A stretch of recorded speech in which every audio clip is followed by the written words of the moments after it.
கடந்த ஆண்டு ஜூலை 26ஆம் தேதி அது பீகாரின் பாட்னா நகரின் ஒரு மார்க்கெட்டில் எலக்ட்ரானிக் கடைகளில் உலவிக் கொண்டிருந்த நடுத்தர வயது நபரை மீடியாக்கள் அடையாளம் கண்டு கொண்டன. உடனே மைக்கும் கையுமாக அவரின் முன் சென்று எப்போது அரசியலுக்கு வரப்போகிறீர்கள் என கேள்விகளால் குடைந்து எடுக்க, ஆன்மீகத்தின் பாதையில் நடக்கும் நான் அரசியலுக்கு வருவதா என எதிர்கேள்வி எழுப்பினார் அந்த அரசியல் வாரிசு. வீட்டில் எனது போனில் ஹரே ராமா ஹரே கிருஷ்ணா கேட்டுக்கொண்டிருந்தேன். சத்தம் குறைவாக இருப்பது போல் தோன்றியது. அதனால்தான் ஒரு ஸ்பீக்கர் வாங்கலாம் என எலக்ட்ரானிக் கடைகளில் ஏறி இறங்கிக் கொண்டிருக்கிறேன் என தனது ஆன்மீக ஆசையை மீடியாக்களிடம் விளக்கிக் கொண்டிருந்தார் அவர். பிரேக்கிங் செய்திக்காக ஆசைப்பட்டு ஓடிய பத்திரிகையாளர்களை ஆன்மீக பிரசங்கம் செய்து அனுப்பி வைத்த அந்த அரசியல் வாரிசு வேறு யாரும் அல்ல, பீகாரின் முதலமைச்சர் நிதிஷ்குமாரின் மகன் நிஷாந்த் குமார் தான். அன்று ஆன்மீக பாதையை தேர்வு செய்த அவர் விரைவில் அரசியல் பாதைக்கு திரும்புவார் என வெளியாகி வரும் தகவல்கள் பாஜகவுக்கு பயத்தை ஏற்படுத்தி இருக்கிறது. அது ஏன் தெரியுமா?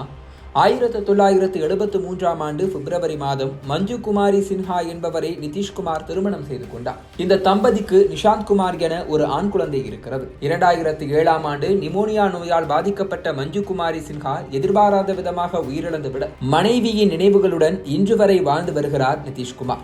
மகன் நிஷாந்த் குமார் அவருக்கு உதவியாக கூடவே இருந்து வருகிறார்.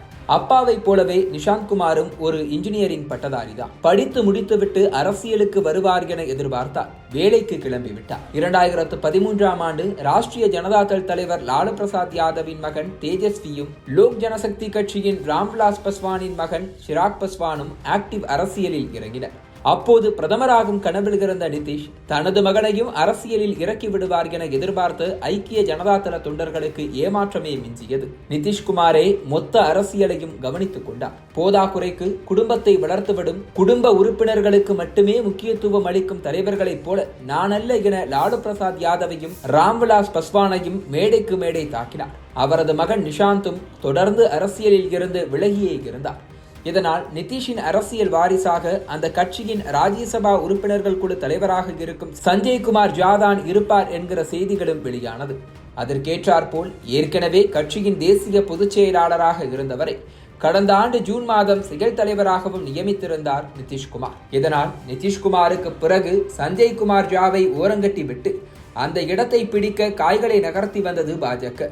ஏற்கனவே பல ஆண்டுகளாக நிதிஷின் தயவில் மட்டும்தான் பீகாரில் ஆட்சியில் பங்கு வகித்து வருகிறது பாரதிய ஜனதா கட்சி.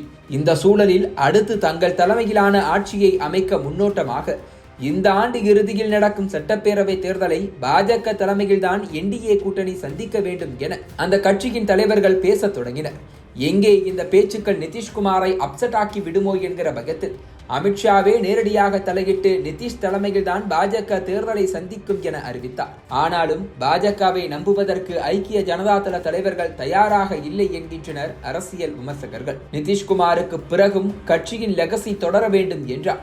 நிதிஷின் மகன் நிஷாந்த் அரசியலுக்கு வர வேண்டும் என அவர்கள் நெருக்கடி கொடுத்து வருவதாக கூறப்படுகிறது. இதனால் இதுவரை அரசியலில் இருந்து விலகியிருந்த நிஷாந்த் கடந்த 8ஆம் தேதி சொந்த ஊரான பக்தியார்பூரில் சுதந்திர வீரர்களின் சிலை திறப்பு விழாவில் அப்பா நிதிஷுடன் கலந்து கொண்டிருக்கிறார். மீடியாக்கள் அவரை நெருங்கிய போது அப்பாவின் லைம்லைட்டை திருப்பி விடாமல் ஓரமாக நின்றபடியே ஆண்டு இறுதியில் நடக்கப் போகும் சட்டப்பேரவை தேர்தலில் முடிந்தால் அப்பாவுக்கு ஓட்டு போட்டு மீண்டும் ஆட்சிக்கு கொண்டு வாருங்கள் என அமைதியாக கோரிக்கையை வைத்துவிட்டு சென்றிருக்கிறார். இந்த ஆண்டு ஹோலி பண்டிகைக்கு பிறகு அவர் முழுநேர அரசியலில் இறங்க திட்டமிட்டிருப்பதாக கூறப்படுகிறது. மகனை அரசியல் வாரிசாக்கும் நிதிஷின் இந்த முடிவு பாஜகவுக்குத்தான் பலத்த அடியாக அமையும் என்கின்றனர் அரசியல் விமர்சகர்கள். நிதிஷின் ஐக்கிய ஜனதா தளம் பலமுறை குறைவான சீட்டுக்களை வாங்கியிருந்த போதும் அதிகாரத்தை பங்கு போடுவதற்காக அவருக்கு முதலமைச்சர் பதவியை விட்டுக் கொடுத்த கட்சி பாரதிய ஜனதா கட்சி. எப்படியும் நிதிஷுக்கு பிறகு ஐக்கிய ஜனதா தள ஓட்டுக்களை தங்கள் பக்கம் திருப்பிவிடலாம் என்கிற கனவில்தான் பாஜக இதனை செய்து வந்ததாக கூறப்படுகிறது. தற்போது புதிதாக நிதிஷின் ரத்த வாரிசே அரசியல் வாரிசாக களத்திற்கு என்ட்ரி கொடுக்க இருப்பதால் பீகாரில் எதிர்க்கட்சிகளின் இருப்பை விட பாஜகவின் வளர்ச்சிதான் பாதிக்கப்படும் என்கின்றனர் அரசியல் விமர்சகர்கள்.